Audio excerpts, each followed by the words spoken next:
Welcome to Mortgage Wise with Mike Wise at Capstone Direct. And today I am here with Charles Bonsignore. He's a real estate agent and has been doing this for 30 plus years. So he's got a little bit of experience kind of going over this with everybody. So Charles, thanks for coming on. I appreciate it. No problem. Thanks for having me. Awesome. Today we're going to talk about a lot of things about real estate and why the agent is involved in the transaction and maybe a couple of negotiating points and so forth. So first of all, Charles, how important is a pre-approval in the transaction? In today's market and any market, it's the beginning.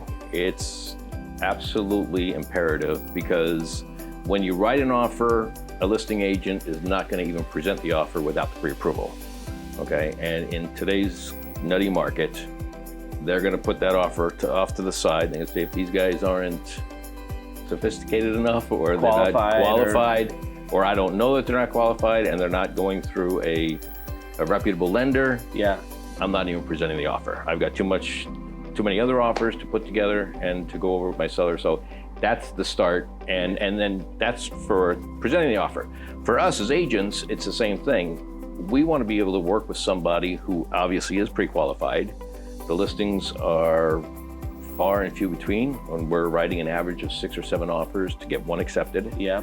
So it doesn't make any sense for agents not to have that pre-approval in hand, ready to go before you even go show property to a client. I've heard today that people are coming in and asking for to get pre-approved for $700,000, and yet they have to go look at properties that are $650,000 to $680,000 because you're going to go in, $20,000 to $50,000 over the asking price. Yeah, and that's actually smart because in the time frame when we're writing the offer and they have a best and final counter offer, we don't sometimes have the time to come back to you and say, Mike, can you up that pre-approval letter? Yeah. So we might as well get the pre-approval letter for as much as possible, still sticking within the client's budget. Yeah. But if something happens and this escalates, at least the other agent knows, and then we know that the buyer is qualified. Yeah. Awesome. All right. So basically we talked about when you need that pre-approval letter, and from your perspective as a selling agent, you're going to want that up front. You're going to want to know how much they qualify for, so how much they can go look for as far as houses, because they don't want to waste your time or their time. Right. And for another aspect, we don't want to look at something that's too expensive for them and not know it, and it ruins everything else. If they say, oh, geez, we're now $100,000 too high, we have to look for property. And they've seen those properties that are $100,000 too higher. They say, well, this doesn't compare. Well, yeah, it doesn't compare. This is what I want. Right. But you can't have that. Right. And alternatively, if we're looking at something at $600,000 and all of a sudden we realize that they can afford and they're comfortable with something at $700,000 or $800,000, it's just, it works both ways. Right, so you can go out and look for higher ones. Perfect. The offer. Yes. So you take your client out, you write those six offers, and you finally get one, right? And so at that point in time, you write up the offer, and the buyer has to actually sign the offer, right? And so this is kind of like, okay, shoot, this is for real right now, right? So what are some of the things that you need from them in order to get to that point? Like, is there anything that they need to give you other than the pre-approval letter from the lender? Is there anything that they need to give you? Well, again, in these days, and 30 years ago, it wasn't this fact, but these days, the proof of funds. Yep. All right, so again, a listing agent is going to want to know where the down payment is coming from. All right, is it in stocks that they have to sell at the last minute? Is it a 401k, or is it actually liquid? Yep. So I'll ask my client, send me over the most recent proof of funds, make sure. A lot of times they'll screenshot something from their app, but it doesn't have their name on it. Yep. So I'll say, make sure it's within the last 30 days, it's got your name on it, and either I or they will just white out the account number. Yep. So we need that along with the pre-approval, and then the 16-page offer. Yep. And it's kind of a daunting, yes, it is. Agreement. It's 16 pages of legalese and all this stuff that the buyer has never seen before. But Is that something that you go through with him? Yeah, especially the first-time buyers. Yeah. Okay? The invention of DocuSign is absolutely wonderful. Right. However, with somebody who hasn't seen that contract before, when you hit DocuSign, it scrolls right to where they need to sign. Yep. Okay. Yep. So for the first-time buyers or the folks, I'll have them come into the office, or we'll open it up, and I will go through every single line. Yep. Okay, and I'll really explain to them the first couple of pages are the financing. How are we financing? When are we going to close escrow? What type of loan are we getting? And then the rest of it is only if the seller does this, will we do that? And the contingencies. So explaining it to a buyer that way is makes the contract a little less daunting. Right. When I first started, the contracts were 4 pages, and you had to remember what to write in. Yeah. And now every year they add a new clause. And but I think this new contract that just came out in December is great.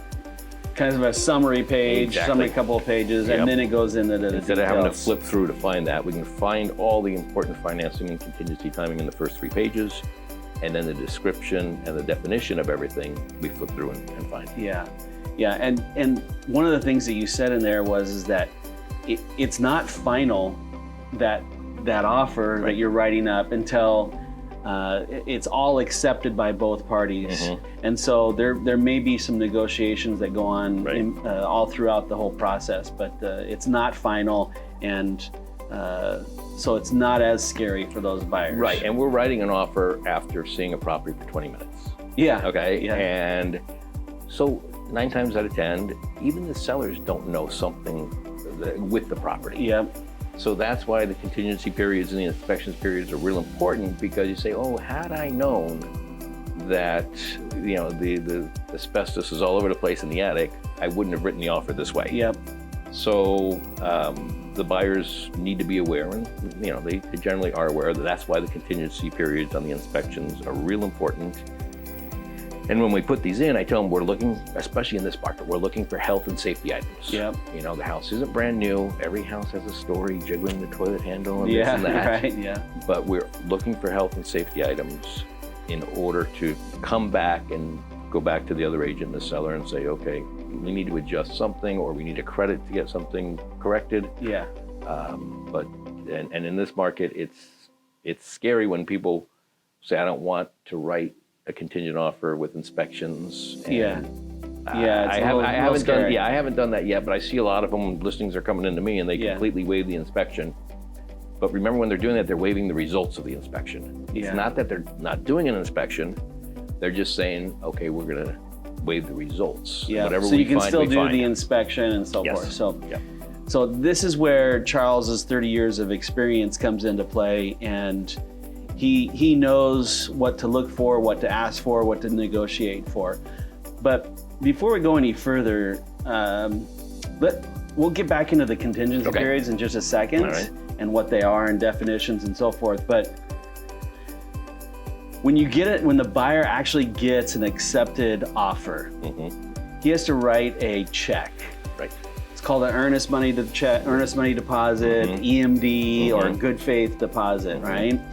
So generally speaking, how much is that, and what is the reason for the earnest money deposit? Traditionally, it's about 3% of the purchase price.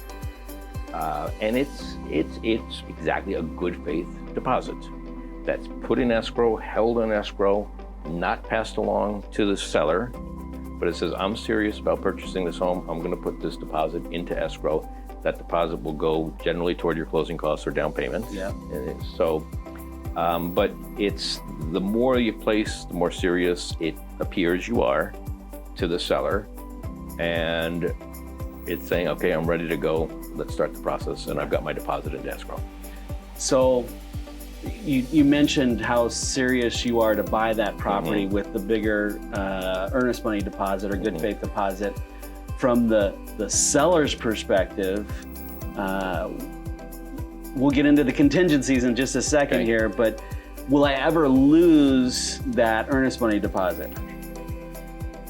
In 34 years, I've never had a buyer lose. I tell the buyers, aside from fraud, absolute straight out fraud is very tough to lose that deposit. Yeah. If we're following the timelines and we're going through the contract like we're supposed to, and something happens and we have to withdraw and we have to cancel the contract, we're going to do it within our rights and you're going to get the money back. Yeah. And if a seller's upset and says, well, I'm just not going to sign, because both parties have to sign in order to get the money back from escrow, and the seller's doesn't sign for any good reason, they could be fined, up to $1,000. And like I said, it's typically, especially in this market, a seller just wants to move on. He said, okay, I'm disappointed this transaction didn't work out. Let's sign so we can move on to the next buyer. Get on to the next one. Yeah. So a couple of things that Charles said in there. One is, in 34 years, he's never lost a deposit. So your money, and I've heard that from a lot of different agents as well, is that we're not, as an agent, they're not in it to lose $20,000 of your money by putting an offer on a place. They want to make sure that you're happy with the property and that you're going to actually, want to live there. And if you're not going to want to live there, then we're going to cancel the transaction and move on. So the second thing that Charles said in there was, the seller doesn't have access to that money either. It's all in escrow. And I talked about this on one of my other videos with escrow, is that escrow is the third party that manages that money and will return that money to everyone as directed by the real estate agents at that point in time, correct? Exactly. Perfect. Okay, so contingency periods. I think there's 3 contingency well, first of all, what's a contingency? Contingency is basically, I want a certain period of time to get my loan approved, or else I can get my money back on the deposit. A certain period of time to get an inspection done. A certain period of time to review the title report. Yeah. So again, it's just a safety, because you haven't seen the property that long. You don't know the guts of the property. So you put these little contingencies in as you go along through the transaction. And once you are satisfied with, say, the condition of the property, then you sign off on that contingency. Yep. And hopefully, if everything's going well, little by little, you're signing off until you signed off on the loan approval, loan contingency, it funds, and everybody's happy. Okay, so I think that there's 3 contingency periods. There's an inspection contingency, there's a loan approval contingency, and then there's an appraisal contingency. Yes. So let's go through just each one of those. The inspection contingency, what is that? What does that mean? With the inspection, we'll encourage the buyer to hire a home inspector. Okay, the home inspector gets paid gets paid that day. The home inspector doesn't work for the agents, doesn't work for the seller, doesn't work for the escrow. The home inspector works for the buyer. So the buyer has to write a check for that day. And the benefit of that is the home inspector doesn't care if the transaction goes through or not. Yeah. All right. Where we all don't get paid until the transaction actually closes. Yeah. Lender, agents, seller. But the home inspector knows they're going to get their check that day.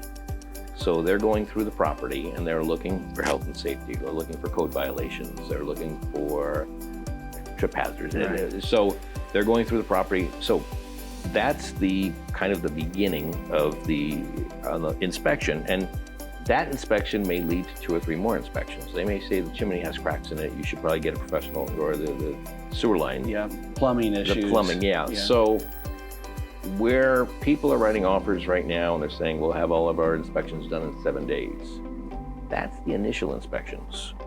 All right. That might not be the next inspection. If the house is completely clean and everything's great, you can sign off on your inspection in 7 days. Yeah. But if anything comes up that you have more questions about, then you need to extend that contingency period. Especially if the seller hasn't disclosed any of those issues whatsoever. Right. So the seller, when they have an accepted offer, the seller has to fill out a transfer disclosure form. Yes. And that transfer disclosure basically outlines all of the known issues with the house as far as the seller is concerned. And so those are right up front. Those are issues that you can actually look at and deal with and see if you want to, continue to buy the house based on those disclosures. So the second contingency is the appraisal contingency. Exactly. So the appraisal, what are you guys looking for in the appraisal? Just to make sure that it comes in at value? Yeah, again, I'll explain it to my clients that your lender is lending 80% of the value of the property. Sometimes 90, sometimes 95. Right. they're at more of a risk than the borrower is because it's the majority of the lender's money. So the lender is going to send an appraiser out. Yeah. And just to determine that it's worth what the negotiated price is. Yeah. Typically on an appraisal for a purchase, it's not a true appraisal for value. Their requirement says, is it worth at least this? Yeah. All right, so a buyer will maybe get this, I thought we had a good deal, it just came in right at value. But that's the minimum that the appraiser's required to do. Right. If it's just a complete, crazy, great deal, it'll come in a little bit higher. Yeah. But again, typically the appraiser's saying, okay, this is 95% of the time it comes in right at the purchase value. price. Yeah, right at value. And if it doesn't, I'll explain, there's 3 options. If it comes in lower, the buyer can back out. If they have the appraisal contingency in there, they can negotiate with the seller, maybe each come up a little bit, but that's more cash out of the buyer's pocket. Yeah. Or they can buy it themselves. They can put the majority of the money, the rest of the money in there to cover the difference. So on the if it appraisal. comes in $20,000 short on the value, then from the lender's perspective, we only lend on the lower of the purchase price or the appraised value. So if the appraised value comes in $20,000 short and the buyer really wants that property, then they're going to have to come in with an extra $20,000 to close that transaction. Exactly. And the appraisal is psychological. Okay, so in a rising market like this one, if it's January 25th and the appraisal comes in at $7,500 less than the negotiated price, but you're not closing for another month, by the time it closes, it's probably it's probably appreciated. Exactly. And so it is more psychological and a few bucks here and there, but if it comes in terribly low, then there's something to be concerned with the buyer, and they have the option to leave. Interesting. All right. So the last contingency is the loan approval contingency, right? So you're getting a loan. I'm lending you 80% of the value of the property, and I have to give, as the lender, the full approval that basically says, okay, we're going to close this transaction no matter what. So I think that's what you're looking for on the loan approval contingency, right? Yes, that's what you're looking for, and that's actually the scariest of them all, because by the time you get final loan approval, there's still maybe 10 days before the close of escrow, and something can happen in between that period. In between that period, so where I'll call you and say, hey, Mike, are we okay to remove the loan? The other agent's giving me some pressure on removing it because our time frame has come up. Yeah. And you say, yeah. It's still a little nerve-wracking. 2 days later, the borrower calls you up and says, I lost my job. Exactly. Right. Something to that effect, something, I'm getting laid off. My uncle got hit by a bus in Wisconsin. I've got to go take care of it. Yeah. So that part is probably the toughest personally for me to remove. And not tell any secrets how I work, but I'm not going to remove that until the other agent really pressures me to remove it. Yeah, I think that's for a lot of people. So like these contingencies, the loan, the inspection, and the appraisal contingencies are all in there in the contract for a period of time. And that period of time can be, I waive them, so there's no time, right? So it doesn't matter, to 17 to 21 days in a 30-day contract. And so if it goes past those days and the listing agent is not pressuring you to remove the contingencies, then you're not going to give up as the selling agent, or your agent for the buyer is not going to give up signing off those contingencies at that point in time. So we're going to wait and make sure.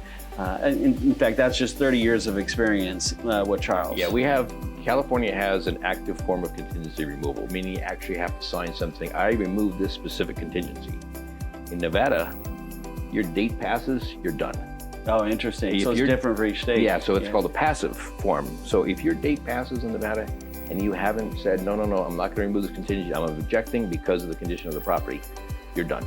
Interesting. Okay, so in California now it's an active where you have to actually sign. So even if your days pass, you have 10 days for your inspection and it's day 14. Yeah.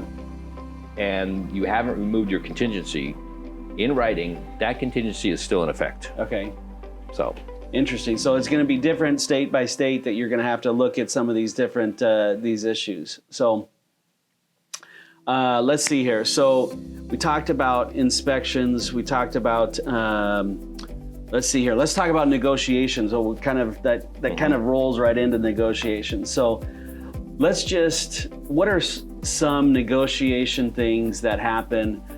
For instance, the inspection comes back and there is, you know, a few plumbing issues, maybe an electrical issue, maybe, you know, just a roof issue, what have you, right? So at that point in time, you know, as a real estate agent, there's different ways you can handle this. You can base it, well, tell me, what are they? So I would prefer usually and typically to just ask for a credit. I will call the lender and say, you know, what kind of a credit, closing cost credit are we allowed to get? Because it's limits on, you know, what the seller can pay in closing costs. And I'd rather have my buyer hire their own contractor to fix these items. To do that work. If we put an addendum in saying seller to credit money for a new roof, seller to credit money, the lender's going to say, no. We don't like that. We want that done before the close of escrow. Yeah. So, and it's twofold. If I'm representing a seller and they come to me and they say, we want you to fix this, I say, you know what, let's add something up and we'll give you a credit. Because whoever I hire, if it's not good enough, you're gonna come back to me and said, you hired your buddy and you guys shortchanged this. So I'd like to put, when I'm representing a buyer, I like to put power in their hands saying, you're gonna get $14,000 back. You're gonna hire who you want. You're gonna hold their feet to the fire, make sure they do a good job before you pay them. Yep. All right, so the credit is kind of the easiest way. And that's the way most people are doing it. That's the way most people are doing it, because by then, the seller mentally is really checked out anyway. They're 2 weeks before the close of escrow. They don't want to have to start calling a painter, calling a drywall guy. To fix those items. Yeah, so they say, listen, forget it, give them a credit, and let's be done with this. Because I don't want to hear from them again. So, and you have to sign off on those things basically. And so there's going to be forms as a buyer that you're going to sign off for that basically says, in lieu of repair, well, not even in lieu of repairs, I can't remember what it says, but basically it's that I want a credit towards my closing costs. You don't ever mention repairs. Yeah, exactly. From the lender's perspective, we don't want you to say anything about repairs because something's wrong with the house. What's wrong with it? Let me see the inspection report because I want to see the whole thing. Then the underwriter checks into it and, you know, we don't like the property and so forth. So we don't want to do that as a lender. If we did that on every single transaction, you know, we probably wouldn't get any loans whatsoever. So eventually the work is going to get done. The new buyers are going to move into the house and do the things that they want to do to the house. So are there any other negotiation kind of things other than repairs or closing costs or? I think at the beginning of the transaction, you know, it's real estate in Southern California there's a lot of agents, but the majority of us have worked together before, we know each other. So having a conversation with the other agent before, saying, hey, what's important to your seller? All right, how long do they need? Do they need a rent back situation? Are they looking to get out right away? And then going back to your buyer and say, okay, this is what's important. Obviously the price is the most important, but then the terms. The house is vacant and they're already gone, maybe a shorter escrow period. Or they've lived in this house for 50 years and you see they haven't even gotten a pod delivered out in front. And they're gonna get overwhelmed. We have to make this a 60-day escrow. Or you find the 30-day escrow so the sellers have their money and you give them a 30-day rent back or a 29-day rent back. So it's having that conversation with the other agent. And that conversation with the other agent isn't, how many offers do you have? What's the highest price? Can you help me? Can you help me? Can you help me? Because that listing agent is getting 15 calls of the same thing. I respect the other agent enough. I don't ask them. I say, if my buyer's offer isn't good enough, so be it. Okay. I'll ask a range, but I won't ask the exact amount. And so that starts with the conversation with the other agent. What's important? Going to your buyer and saying, okay, these are the important, what can we fit? How can we, you know, work this transaction. Yeah, so it's good for both parties. And we want to stand out in front of the other, right? So these days, people are waiving their, again, their inspection or their contingency, their result Yep. of the inspection, which again is a little scary and a bit dangerous because something's going to come up, Right. and we're going to get the phone calls. Yep. Their loan approval. Now, that is another tough one, but the software and your guys' system is so automated, and it's one of the things that yeah. we're doing right now on pre-approvals. So this is, you're talking about loan contingencies. Yes. We actually, Charles, as a real estate agent, wants the pre-approval up front, and we want to give it to him to the best of our knowledge. And so what we do is we actually have an underwriter take a look at the file, make sure that they're approved. It actually may take a little bit longer to get the pre-approval done, because we're actually looking at this, and at the end of the day, we are going to have a conversation with the real estate agent, Charles, in this instance, that says, hey, we have full loan approval, we've got all their income, we've got all their assets, we've looked at their credit, they qualify for up to a $500, $700, whatever it is, $1,000 loan. And now let's talk about contingencies. What does this seller want? Do they want and what does the buyer want? Do they want to go in there with no loan contingencies? Because we're ready to go at that point in time. Do they want a 45-day escrow, or they want a 15-day escrow? They want to close quickly. And so both of our reputations are at risk in this situation. And so, the 30 years of experience, 60 years combined experience with both of us is helpful to have and negotiate with that other agent. And the other agent probably knows one of us at that point in time. So we're working to, each way for you as the buyer to make sure that you put in an offer that is going to get accepted.